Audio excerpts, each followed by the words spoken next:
Hello and welcome to our comprehensive review on metabolism. So metabolism is the sum of all the energy requiring and energy consuming processes of the body. And there are many factors that contribute to the overall metabolism, including the lean mass, the amount of quality of food consumed, and the physical demands. So what happens in metabolism is that we have two different opposing processes, like a seesaw. If one is up, the other one has to be down. If one is down, the other has to be up. And that is catabolism and anabolism. So we are constantly in metabolism shifting from one process to the other. So we take the energy from a macromolecule, we break down, we catabolize a macromolecule, and the energy we get from breaking these bonds in that catabolism, we take it to anabolize and build up another molecule. So for example, let's look at ATP. ATP is obviously adenine. That's a nitrogenous base. We have multiple nitrogenous bases: adenine, guanine, cytosine, thymine, and there's a ribose sugar. That's a ribose sugar. And you have three phosphates. Each phosphate, when you break the bond, is each of these phosphates is connected to the other through a high energy bond. When you break that high energy bond, the energy leaves the bond. So that's exergonic. Like when you withdraw money from the bank, the money exited the bank account to you. So here, that's what happens in exergonic. The money left the bond, it went to somewhere else. It went to you. And in endergonic, you deposit money in the account. So you lose the money, but the account gains the money. So the delta G is describing the account. So when minus delta G, that's exergonic, that means the energy was withdrawn, it was taken away, it was broken. And when there is positive delta G, that's endergonic, that means energy was deposited in the bond.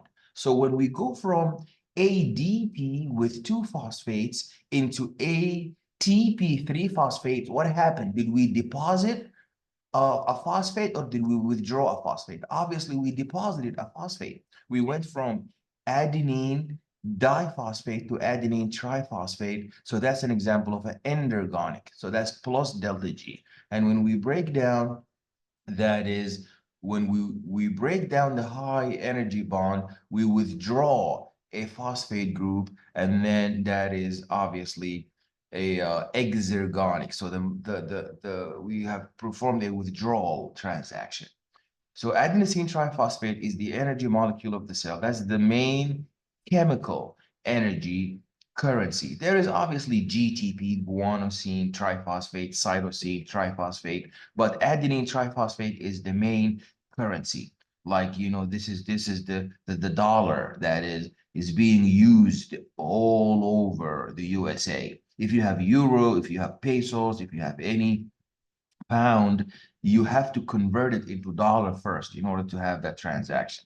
So that's what happens here. So during catabolic reactions, ATP is created and energy is stored until needed during anabolic reactions. So we break down molecules and energy comes out in the form of ATP, and we store that energy until we need it to build up some other macromolecules. And this is adenine triphosphate. That's the adenine with three phosphates.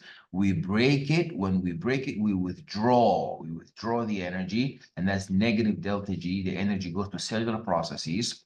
And when we go from adenine diphosphate, we add one phosphate to it, then we deposit energy in that bond. So these are high energy bonds. Here we had two high energy bonds. We withdrew energy, so now we have only one energy bond left. But when we go up, we add a second energy bond with this third phosphate, and that now we have deposited energy in this molecule, and this is known as endergonic. So going from here, from adenine diphosphate to adenine triphosphate, that's endergonic, and going from adenine triphosphate to adenine diphosphate, that is known as exergonic. zergonic. Okay, monosaccharides are your glucose, your fructose, and your galactose. These are the monosaccharides that double two of them. So two glucoses will give you maltose, the grain of sugar, the sugar of grains and oatmeal. And when you hook up glucose with fructose, you're going to get sucrose, and glucose with galactose, you're going to get lactose. And you hook up these monosaccharides together using a glycosidic bond. Polysaccharides are made up of aggregates of disaccharides. An example of that are the starch and the fibers, and some fibers are soluble in water, others aren't. So this is the interconversion of monosaccharides. We said that glucose is the uh, typical monosaccharide in the carbohydrate metabolism. So if you want to enter the glycolytic pathway, you have to enter in the form of glucose. So when we eat maltose, which is made up of two glucoses, that's easy. We use lactase to break down maltose into two glucoses, and each one will enter the glycolytic cycle. But if you eat sucrose, sucrose is made up of glucose and fructose. And when we break that with maltase, everything ends with the A's, is enzyme. So maltase breaks down maltose, lactase breaks down lactose, and maltase breaks down maltose, and sucrase breaks down sucrose. So then fructose has to be interconverted into glucose in order for us to store it or in order for us to catabolize it. But we can ingest it in the form of fructose, but we cannot perform any form of metabolism, whether anabolism, storage, build up, or catabolism, breakdown, except after we convert it to a glucose. Same thing with galactose, has to be converted into glucose. And there are isomerase. Remember the isomerase? Isomerases are the enzymes that perform isomerization, which isomerization is the interconversion of one form of glucose of one form of molecule into the other. We keep the chemical structure, we change the chemical structure, but we keep the number of atoms. So the number of atoms are the same, the number of molecule is the same, the number of the components. So the structure is different. There's a rearrangement or isomerization. Glucose phosphorylation. Phosphorylation means is when we add a phosphate. And the enzymes that are known to add phosphate, these are known as the kinase enzymes. These kinase enzymes add a phosphate group, and this is a process that is reversible in the liver. When we add a phosphate to glucose, we prevent it from leaving the liver. We prevent it from leaving the cell. It stays locked in. That's how we tag it. We tag glucose by adding phosphate to it. And the enzyme that catalyzes the addition of phosphate to glucose, or the addition of phosphate to any form of molecule, is known as kinase enzyme. And glucose can enter the cell directly, and glucose 6-phosphate will travel through the blood. Glycolysis is what happens in glycolysis. You would have a 6-carbon glucose molecule that is broken down into 2 3-carbon pyruvate molecules. This is an anaerobic process, does not require energy, and it occurs not in the mitochondria, but it occurs in the cytoplasm of all the cells. It releases in short energy bursts, does not liberate the energy all at once. Like when you're burning a paper, everything, all the energy in the paper has been burned and lost. Lactate acid is a byproduct of glycolysis, an eventual byproduct of glycolysis, provided that we have gotten pyruvate and then there is no oxygen. So pyruvate will enter anaerobic fermentation, and we would convert pyruvate by giving by oxidizing pyruvate to get lactate. And the preparation, and then we begin the preparation of entering the citric acid cycle. We will talk about the Krebs cycle, citric acid cycle, and the tricarboxylic acid cycle. So the citric acid cycle, also known as the tricarboxylic acid cycle, or the Krebs cycle, takes place not in the cytosol, but in the mitochondria. And there are multiple steps, starting with decarboxylation. Decarboxylation means the removal of carbon dioxide. And that leads to the generation of ATP in step 5. And the steps involve the production of acids. That's why we call it the citric acid cycle. There is an important role of acetyl-CoA that we will talk about. And let's look at the diagrams when we look at the diagrams. So electron transport system, that is the third and last process. So the first process in glucose metabolism is glycolysis. We begin with a 6-carbon glucose that will be broken down into pyruvate, 2 pyruvates. Each one is 3 carbon each. Then after that, pyruvate will be decarboxylated.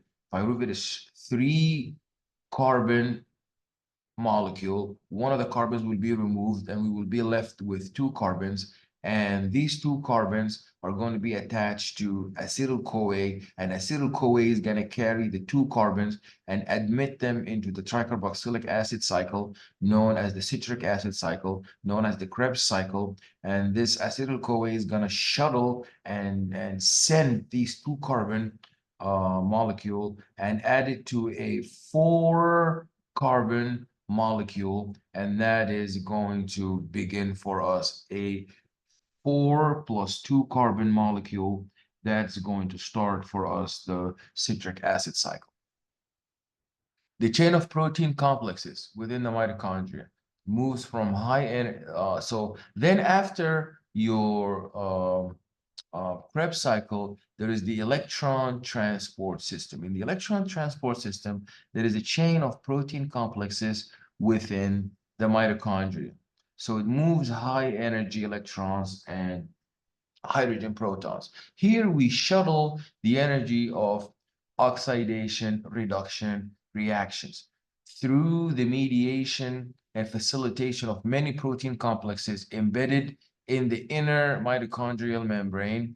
And these proteins are able to shuttle and pass around these electrons, and with the energy that is harnessed is going to be used to generate ATP. So the final electron acceptor in the electron transport chain is oxygen, and there is a rotor protein wheel, a proton wheel that will utilize a proton motive force that was generated by the electrons that are being passed around by these complexes in order to funnel and bring inwardly from the intermembrane space into the across through the inner membrane, the hydrogen protons, and that will generate ATP. So the roles of nicotinamide adenine dinucleotide and flavin adenine dinucleotide, these are both types these are both types of coenzymes, and these are coenzymes that are oxidized. You see, they lost an electron. So they are supposed to be in this form, oxidized form. So when they get a electron, they become reduced, and we use them in the reduced form so that they can fish and they can catch for us in the net. They can bring for us these electrons, and then we are going to oxidize them, and we're going to remove the hydrogen protons on these electrons that they were carrying, returning them back into their original state, NAD plus and FAD. So all you need to know about nicotinamide adenine dinucleotide is that it is oxidized coenzyme that gets reduced to transport for us an electron or hydrogen proton. And then when we take from it that hydrogen proton or the electron that it's carrying, it returns back into the original state of being NAD plus. Same thing with FAD. FAD is in a state of oxidation. It is oxidized. It has no It has lost an electron, but we use it to gain electrons in the form of hydrogen protons. So it becomes FADH2. And then it gives us those hydrogen protons, H2, and returns back to the state of FAD. That's an oxidized state that lost an electron. So Leo says GER, lose electron oxidation, gain electron reduction. So this is the rotor. This is your ATP synthase. So the ATP synthase will utilize this hydrogen proton concentration that has been generated by the electron transport chain and these proteins that are embedded in the plasma membrane. They generate a gradient. They generate so much hydrogen proton. These are actually electrons in the form of hydrogen protons outside in the intermembrane space. Then from the intermembrane space, there is a passage or a funnel that allows the entry of these hydrogen protons from the outside, from the intermembrane space, into the inside of the matrix of the mitochondria. And while the hydrogen protons are entering, there is a spinning, there is a rotation. And that rotation causes the ATP synthase to convert. You see the arrow going from here to here. So the arrow points to the product. Now we're going to have adenine diphosphate, and we're going to hook to it a third phosphate. We're going to end up with adenine triphosphate. So that's how we create ATP by rotating this ATP synthase. So the oxidative phosphorylation is a process that produces about 90% of the ATP formed during the carbohydrate catabolism, and the oxygen is the final electron and hydrogen ion acceptor, and it is called this is called the aerobic pathway because it requires oxygen because it has oxygen as the final electron acceptor. So this is the cristae. This is the fold, the invaginations of your inner mitochondrial membrane, and that is the outer membrane. And we said that in the cytoplasm, we have glycolysis breaking down glucose into pyruvate. Then in the process of decarboxylating pyruvate, we end up from having a 3-carbon pyruvate into a 2-carbon molecule that will be added to acetylcholine. So acetylcholine will shunt and bring in this 2-carbon molecule that was generated from the decarboxylation, removing carbon dioxide from pyruvate. Remember, pyruvate has 3 carbons. We remove 1 carbon from it through decarboxylation, 2 are left. These 2 carbons that are left are going to be hooked and bonded to acetylcholine, and acetylcholine will make it enter the citric acid cycle. The citric acid cycle will take these 2-carbon molecule that was brought to it by acetylcholine and add this 2-carbon molecule to a 4-carbon molecule. That's a total of 6-carbon molecule. And that's going to now, in a series of events, going to give us NADH and going to give us FADH as well, and that's going to give us ATP, and finally we're going to be able to create hydrogen protons from which we're going to have the electron transport chain. We will talk more about that. So let's look at the energy extracted from glucose. So going from glucose to pyruvate, we get 4 ATP. But don't forget that although we get 4 ATP, we have invested 2 ATPs. So we get net gain of 2 ATPs. The 2 ATPs that we get from glycolysis, we don't even use them. We take these 2 ATPs and shuttle the 2 NADHs into the process of generating into the next step of making acetylcholine. And that step is going to generate for us 6 ATPs. Then we're going to move to the next phase, and the next phase is going to be the citric acid cycle. Citric acid cycle is going to give us 6 NADHs and 2 FADH2s. So when you add the total net ATP from glycolysis and the citric acid cycle and the electron transport chain, this figure is not as clear as it should, but we will see some more clear figures. What you need to know is that the total net ATP that we get from glycolysis, that we get from the conversion of pyruvate to acetylcholine that we get from citric acid cycle, that we get from the electrons transport chain, or about 36. That's the net, 36 ATPs. So the anaerobic respiration is when we go right from glucose to pyruvate, but then there's no oxygen. We do not perform oxidative phosphorylation. We move into anaerobic fermentation. And here we synthesize ATP only through glycolysis, and that does not require oxygen. Eventually, lactate is converted to glucose through this very important cycle known as the Cori cycle.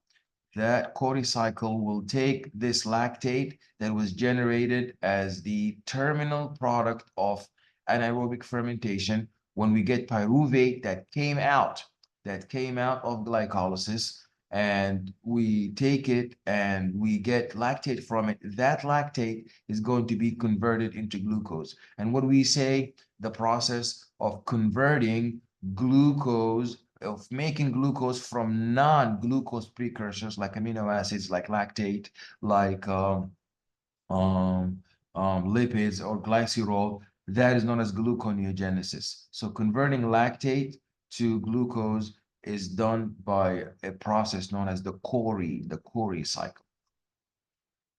Okay, so this is the muscle cell, and that's the liver cell. This figure is showing us that in the liver, we can store glycogen, we can break down glycogen. Then we break down, we anabolize glucose and to store glucose in the form of this. Remember, glucose is a monosaccharide. Then we make a polysaccharide glycogen. And when we need to use sugar, we break down glycogen into glucose. That glucose in glycolysis will be broken down into pyruvate, and pyruvate through anaerobic fermentation is going to be broken down to lactate. And this lactate is going to be sent to the liver. The liver is the only one who can do the Cori cycle, and it's going to convert lactate into pyruvate. So now we are at this step, and then going from pyruvate into glucose, and then we can go from glucose into glycogen. So that shows you that the liver is the only one that has the capacity to create for us. So here, if you compare the muscle cell has no problem converting glucose into glycogen, storing it up in bundles, and breaking down glycogen from bundles into small glucoses. But once it has it in glucose, it can only now break down glucose to pyruvate and lactate. But look at what the liver does. The liver, if it has glucose, it can convert it to glycogen, store it here, and it can break down the stored glycogen into glucose. But if you give the liver the lactate, then through Cori cycle, it can create pyruvate, and from pyruvate, it can create glucose. So this is known as gluconeogenesis, which is making glucose from non-carbohydrate precursors like these pyruvates and these lactates.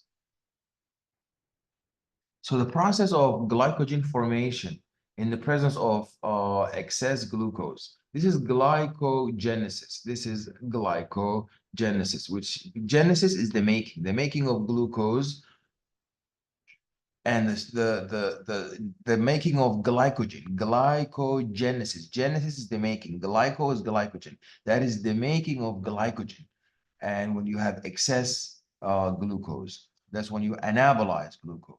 So the muscle fibers and the liver cells still store glycogen. Astrocytes in the brain also store small amounts of glucose. But the process of storing and making glycogen, anabolizing glycogen and storing glucose, that's known as glycogenesis. So this is our glycogen. You see, glycogen is like many sugars that are glucose. You see, these are all glucoses that are attached by glycosidic bonds in long linear chains that are bonded to each other with additional branches. So it's a highly branched storage molecule. and that shows you glycogen being stored in granules inside the liver cells. Glycogenesis in the liver cell, what happens is glycogen is going to be, in order to get glucose from glycogen, what happens is we phosphorylate glycogen. When you know phosphorylating it, adding a phosphate group to it, and then glucose 1-phosphate through an enzyme will be converted to glucose 6-phosphate, and glucose 6-phosphate through a phosphatase. So a phosphatase is different than a kinase.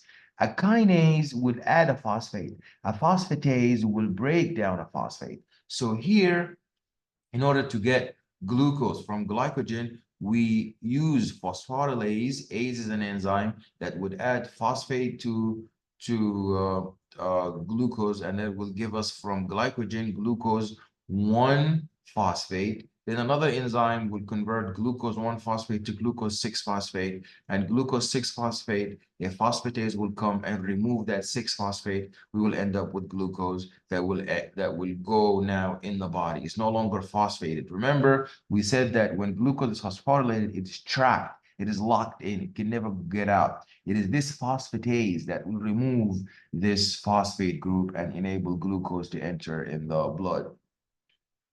Okay, glycogenolysis and gluconeogenesis. Glycogenolysis is the reversal of glycogenesis. Glycogenesis is the making of glycogen.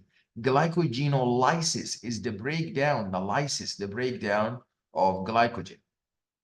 It's the reversal of glycogenesis. So glycogenesis, I am making glycogen. Glycogenolysis, I am breaking down glycogen. That happens in the liver, the muscle, and the intestinal mucosa.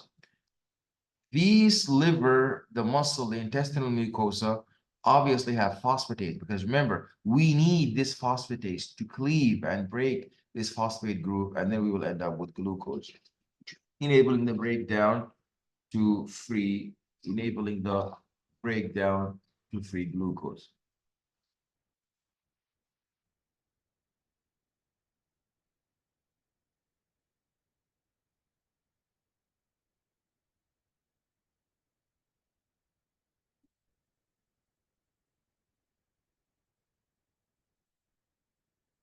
So no glycogenolysis without phosphatase, because phosphatases, they enable and they facilitate for us the breakage of this phosphate group in order for us to get glucose.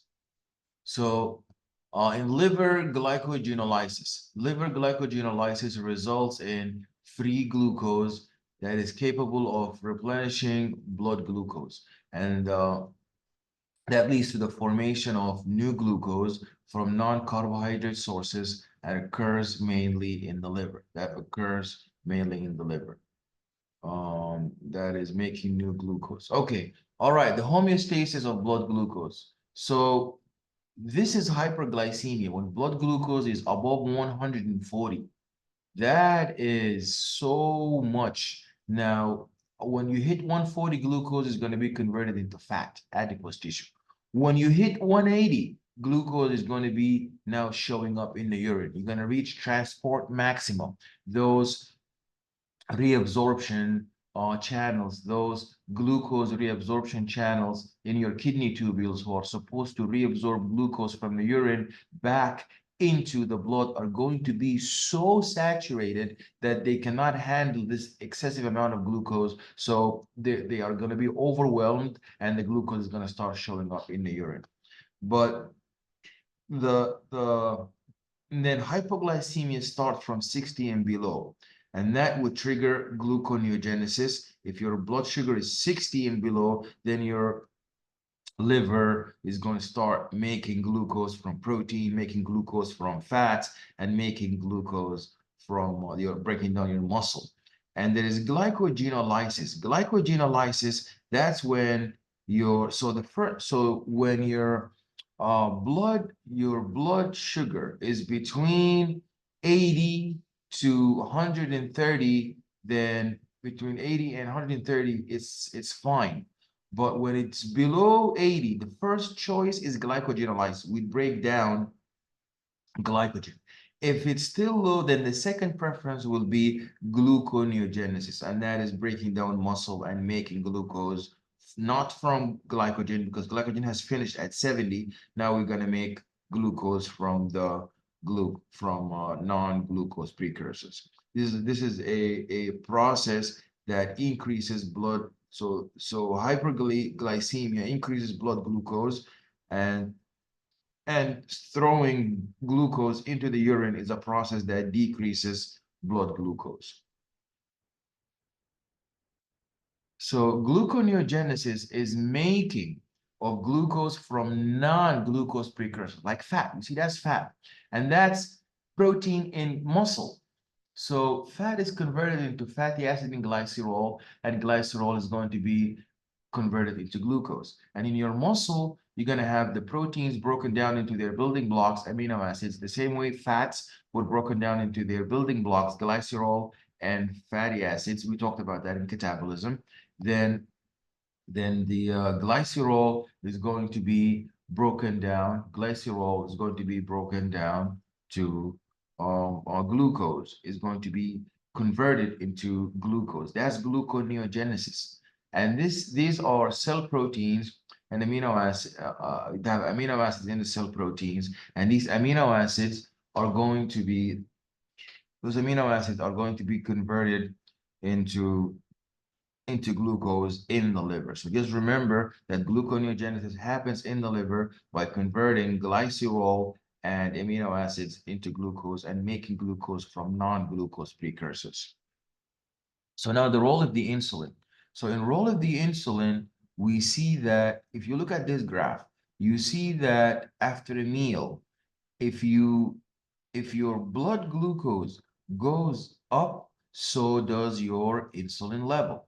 Why? Because insulin will trigger the transcription and the making of mRNAs. These mRNAs, when they are translated in the ribosome, they will give us proteins. Remember, we said proteins, example of protein would be the protein channel. This glucose transporters. So the glucose transporters are going to be reabsorbing the glucose, this purple glucose from your blood into the liver, into the muscle, into the cells, and then restoring the blood sugar level. This is a very interesting negative feedback loop. And it shows you that when you eat food that is rich in carbohydrates, the intestines will absorb the glucose after the meal. So now the intestine has brought in the glucose into your blood, and that would increase the glucose level in your blood. And the pancreas is an integrator. The pancreas is a sensor. It's going to detect that the blood sugar has increased. That's hyperglycemia. We're no longer at balanced glycemia. We are at hyperglycemia. And what happens is it's going to respond to the high glucose level by secreting insulin. And then insulin is going to go inside the cells and it's going to initiate transcription. And that is when we transcribe from DNA, mRNA transcript. That mRNA transcript, when it gets translated in the ribosome, is going to give us protein channels known as GLUTs, G-L-U-T-S, and the GLUTs are glucose transporters, and they will start transporting glucose from the blood where there is a lot of glucose, that the initial signal that we detected that there's so much glucose in the blood, and then we're going to withdraw a lot of this glucose into the liver. So the insulin causes the liver, the muscle cell, and other tissues to uptake more glucose through these glucose transporters. Sources of ATP. So during catabolic reactions, proteins are broken down into amino acids and lipids are broken down into fatty acids. So this is catabolism. And polysaccharides are broken down into monosaccharides. These building blocks are then used for the synthesis of the molecules in anabolic reactions. This is no longer a secret. We know that we eat food that is mixed up, but we're going to separate it through the digestive system into proteins, into complex carbohydrates, into triglycerides. These are all macromolecules. We talked about that. These are all macromolecules.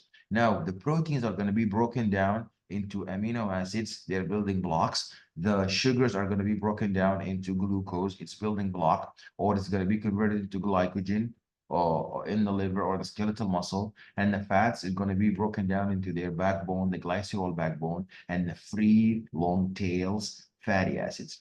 Then the free fatty acids are going to be stored in adipose tissue and broken down when they are needed.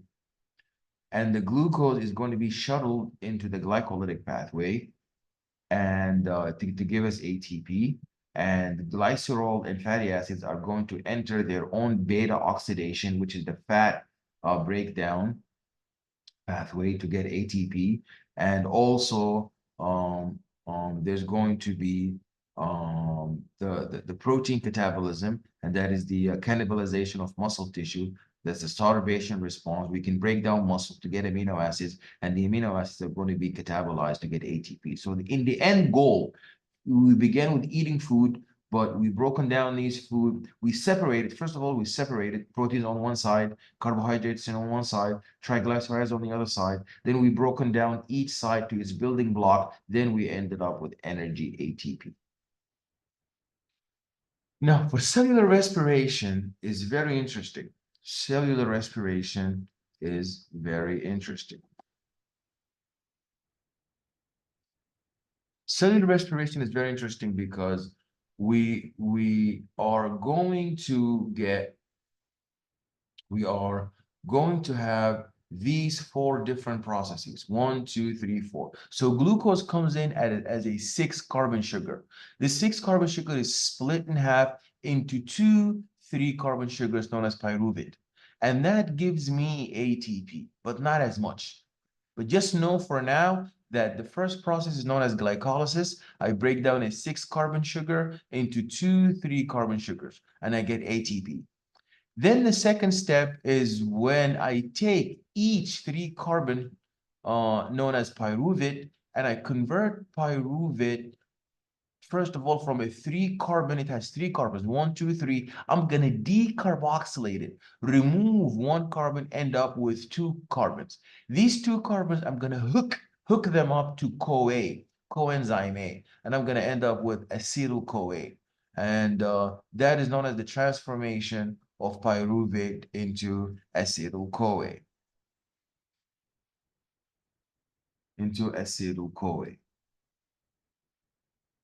Then in the Krebs cycle, you have, and this is happening in the mitochondrial matrix. Glycolysis is in the cytoplasm. And in the mitochondrial matrix, you have your Krebs cycle, and that is when we take this 2 carbon sugar and we add it to another 4 carbon sugar, and we perform a series of decarboxylation. You see, there is decarboxylation happening in the Krebs cycle. There is decarboxylation happening in the transformation of pyruvate into acetyl-CoA, and then, but we don't get ATP here. We get ATP in glycolysis. We don't get ATP in the transformation of pyruvate into acetyl-CoA, but we do get ATP in the Krebs cycle. And we get electrons. These electrons are going to be removed from glucose right here, removed from pyruvate, okay, and removed from acetyl-CoA, okay, and they're all going to be shuttled into the electron transport chain. In the electron transport chain, you're going to do a stepwise redox reaction with oxygen as the terminal electron acceptor, and that gives you the most amount of ATP, about 34 molecules of ATP. So cellular respiration oxidizes glucose molecules through glycolysis. That's glycolysis, transformation of pyruvate into acetyl-CoA, and the Krebs cycle and oxidative phosphorylation. So now let us start glycolysis. So during the energy consuming phase of glycolysis, 2 ATPs are invested, 2 ATPs are consumed, transferring 2 phosphates to the glucose molecule. You see, glucose came in with no phosphate. We consume 2 phosphates. The first phosphate added here. The second phosphate is added here. Then we're going to cut it in half. We're going to get 2 3 carbon molecules of pyruvate with each having a phosphate group. The glucose molecule then splits into 2 3 carbon compounds known as pyruvate, each containing a phosphate. So during the second phase, an additional phosphate is added to each of the 3 carbon compounds. The energy for this endergonic reaction is provided by the removal of 2 electrons from each 3 carbon compound. So we remove electrons here from each 3 carbon compound that is phosphorylated. When we remove that energy is going to be, that electron is going to be added to the NAD plus. This is the phase of the coupling of phosphorylation with oxidation. So we oxidize this phosphorylated pyruvate by removing an electron from it and adding it to an NAD plus, creating NADH. And then we're going to add a second phosphate group. And then here we're going to do the same thing. We're going to remove an electron, add it to NAD plus, and take a phosphate and couple it to that second carbon and second 3 carbon molecule. So during the energy releasing phase, the phosphates are removed from both 3 carbon compounds and used to produce ATP. You see, these phosphates are now going to be removed. So you see, we will bring an ADP, you will cleave this phosphate and add it to the ATP to get ATP. You add it to the adenine diphosphate to get adenine triphosphate. And here you remove a phosphate, you add it to the ADP, and that's going to create adenine triphosphate. And in the end, you end up with 2 pyruvate molecules that will now enter anaerobic respiration fermentation if there is no oxygen, or they will end up with oxidative phosphorylation if there is oxygen. Aerobic versus anaerobic respiration. So the process of anaerobic respiration converts glucose into 2 lactate molecules in the absence of oxygen or within the erythrocytes that lack the mitochondria. So the erythrocytes have no mitochondria. It makes no sense for erythrocytes to have mitochondria because the mitochondria relies on oxidative phosphorylation, and the red blood cells have hemoglobin with so much oxygen that it's carrying. The mitochondria is going to end up taking the oxygen that is being carried by the red blood cell.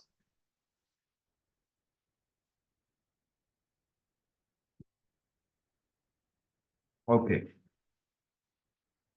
So if there is oxygen, we would couple the phosphorylation with oxidation, and we will get our pyruvate, and we would then shuttle pyruvate in the Krebs cycle.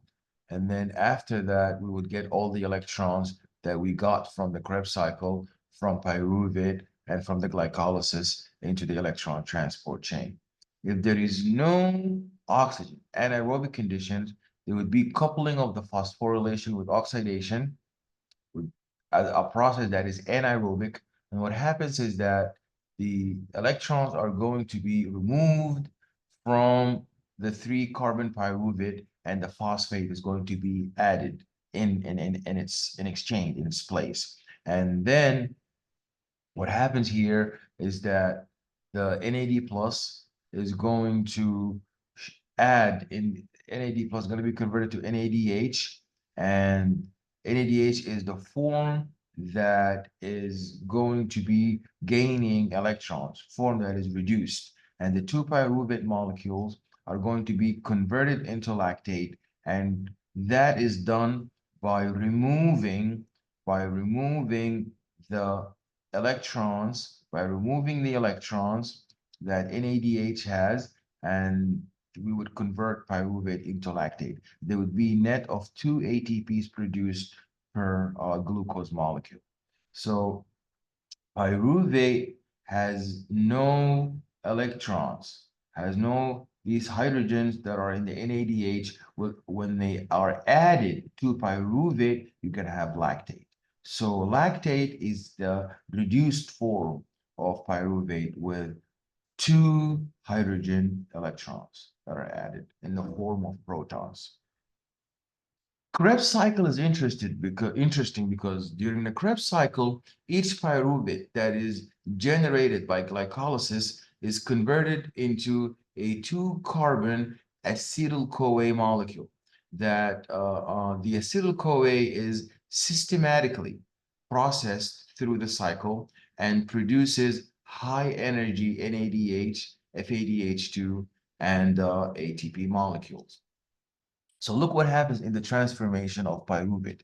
The transformation of pyruvate, we remove carbon dioxide, known as decarboxylation, and we end up with this, two carbons. So we had three carbon, now we end up with two carbons.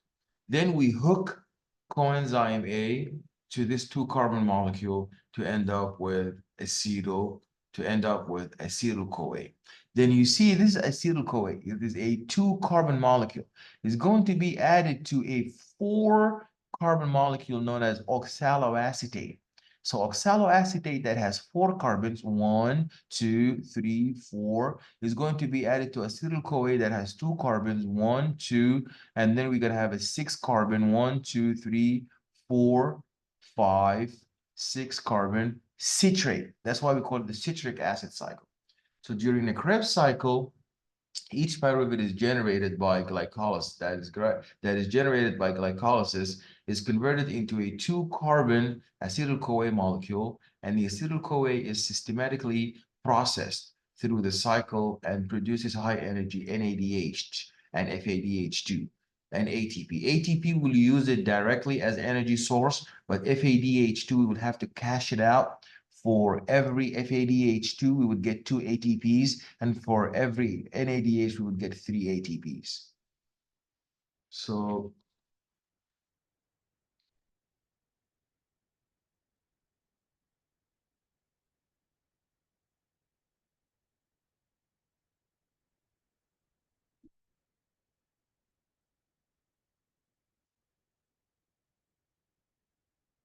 let me see. We hook up oxaloacetate to acetyl-CoA in order for us to get citrate,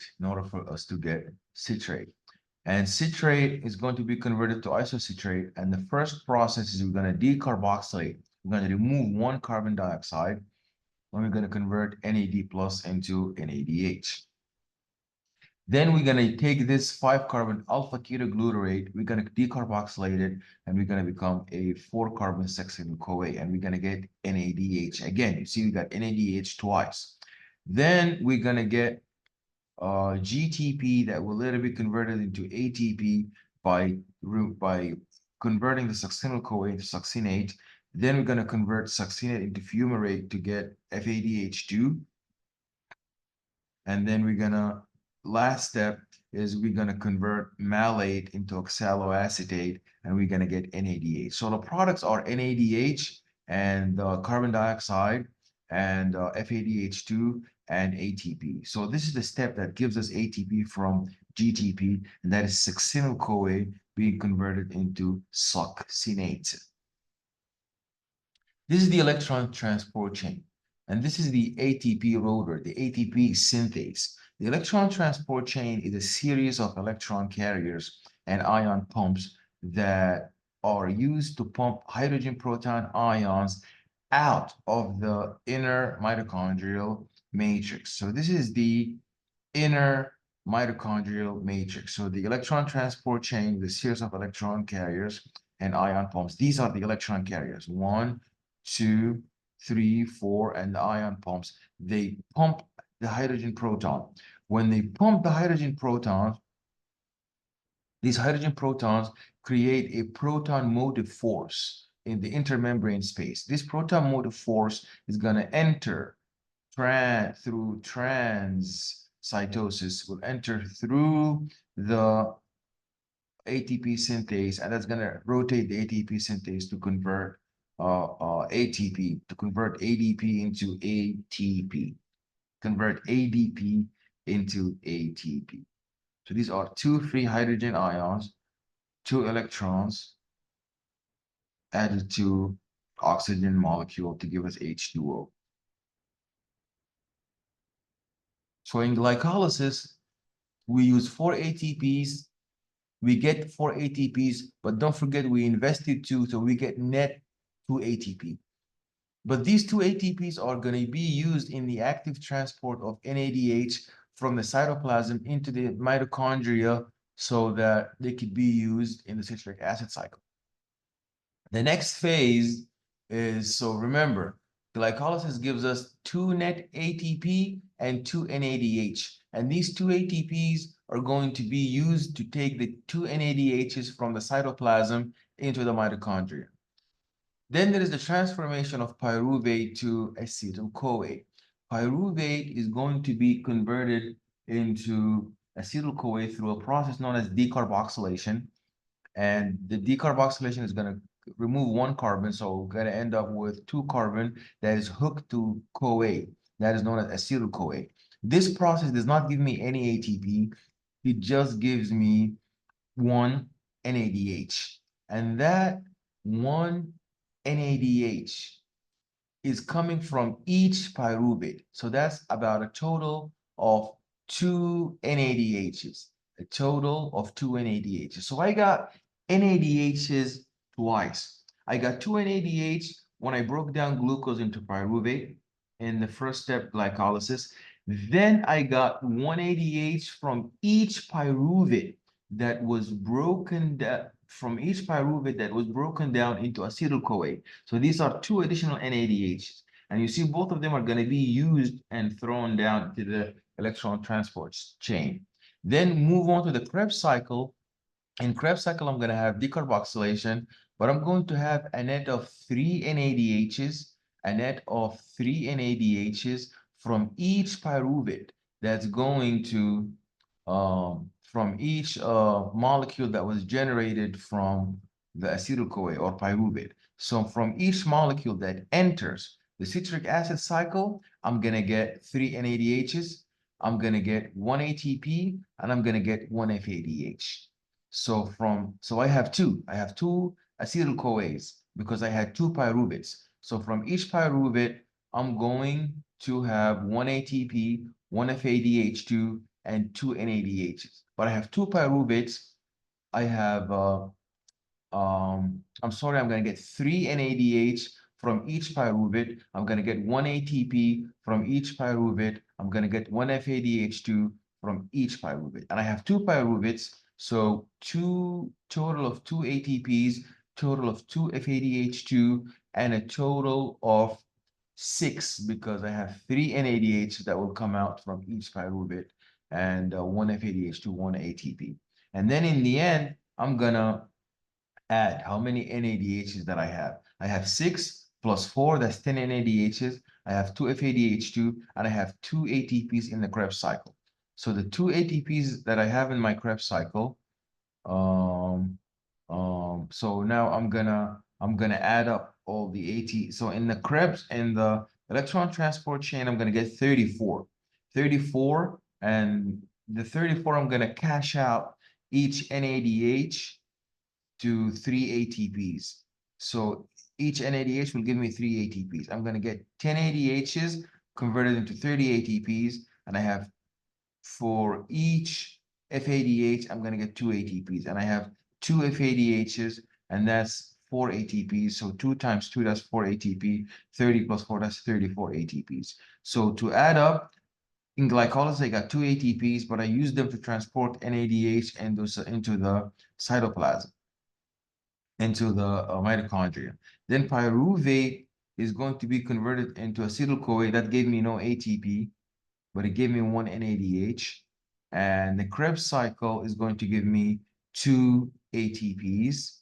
The Krebs cycle gave me 2 ATPs, and that's if you add up, that's a total of 34 ATPs from the electron transport chain, and glucose gave me 2 net and then the Krebs cycle gave me 2 net ATPs. It's a total of 36 ATPs.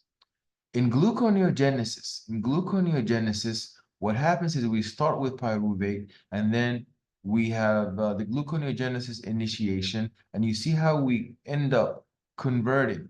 So gluconeogenesis is the synthesis of glucose from pyruvate, lactate, glycerol, alanine, or glutamate. You see this Now I'm shuttling pyruvate into many steps, and then in the end, I end up with glucose. So I started with pyruvate, I ended up with glucose. That is gluconeogenesis. So these are just extra supportive slides. These slides show you that that we talked about the functions of the sugars and the hypoglycemia. So this is just for you to we talked about that, the disaccharide, the polysaccharides, and the monosaccharides, um, and the glycemic index. We have pretty much talked about this. This is the very important carbohydrate metabolism formula, and you must know it. And it's glucose, which is C6H12O6, and 6 oxygens to give you 6 carbon dioxide and 6 water molecules. So 1 glucose plus 6 oxygens will give you 6 carbon dioxide and 6 waters. This is the oxidative carbohydrate metabolism formula. And we talked about the NAD pluses. These are your oxidized. These are your oxidized coenzymes. This is flavin adenine dinucleotide, and this is very important to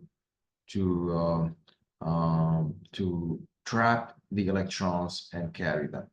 Um, Okay, so it's very important to examine this diagram that in glycolysis, we begin with a 6 carbon molecule and we invest ATP and we add phosphate to the glucose 6 phosphate. Then we're going to convert glucose 6 phosphate into fructose 6 phosphate.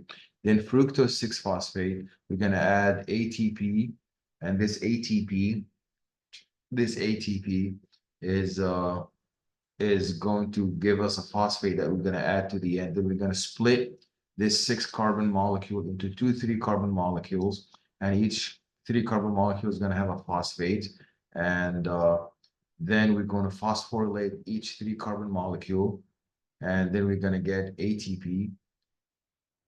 Remember, the NAD plus is a coenzyme that is reduced, that is, is oxidized, but it will get reduced because it will get reduced because it will gain hydrogen protons, will gain electrons, and these electrons are going to be added and given later on to pyruvate. Pyruvate is going to be reduced. It's going to gain. Remember, Leo says GER, lose electron oxidation, gain electron reduction, and then we're going to get from pyruvate lactate, and that is when in anaerobic fermentation.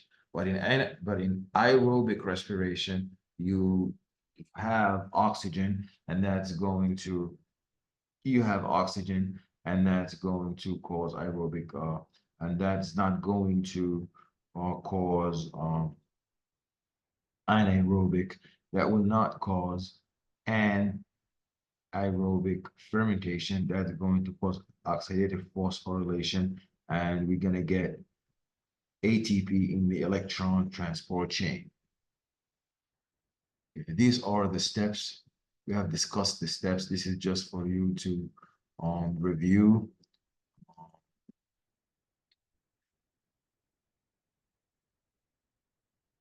These are the processes going from pyruvate and then having acetyl-CoA.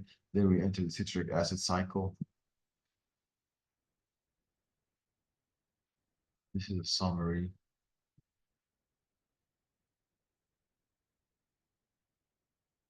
This is the electron transport chain.